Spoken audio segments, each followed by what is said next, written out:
Local author Bob MacKenzie is with us today to talk about his new book, Ghost Shadow. It is available at Amazon.com and at Novel Idea, and soon will be available at the local Chapters Indigo locations.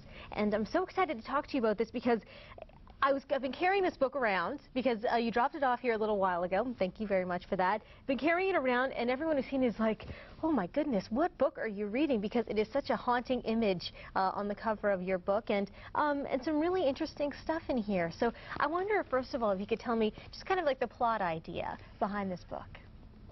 Well, the plot is pretty straightforward at surface. It's essentially a crime drama.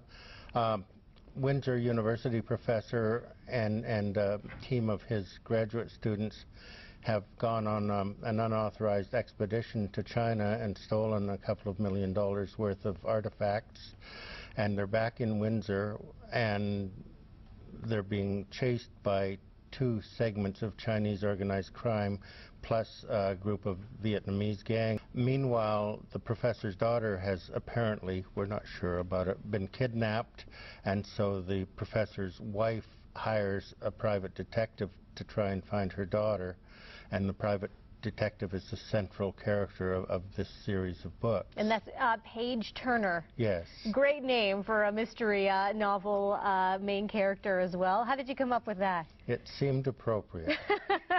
and it is a Paige Turner too, as any good mystery should be as well. So lots of layers into this story. Yeah. So how did the idea for the book come together? Because it sounds like your inspiration comes from all sorts of places. A little bit of information from a paper and... Yeah, it does. I, not from my personal experience, but from close to me, became very aware of post-traumatic stress disorder and the very traumatic effects of various types of abuse, including familial abuse and childhood abuse, and of repressed memory, and the way that things can be buried because they're so terrible and then come back to you years later.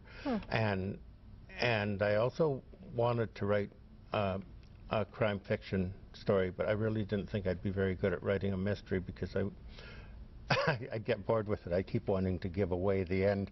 and so I felt that all of these elements together would make a very strong story.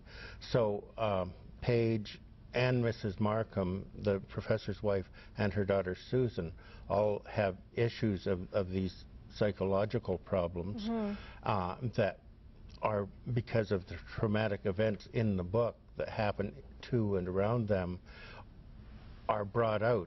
They have the flashbacks and the memories, and they have to get through not just the events external to themselves, but the events internal and the events of the past.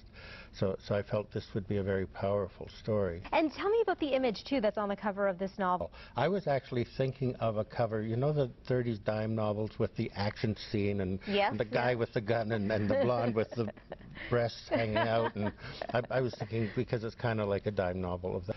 And I hit that image of this lovely young girl and just stopped, and because that, not the crime aspects, but the other aspects I mentioned, she just totally shows that, because here she is sort of folded up and not sure what's going on. So I bought the rights to that, and the photo was actually taken by a photographer in Russia. So it's come to me from a long ways away. That's terrific, and from a long ways away on the cover to a local author. Thanks so much for talking to us, Bob, and best of luck with your new novel. All right, thank you, Melissa.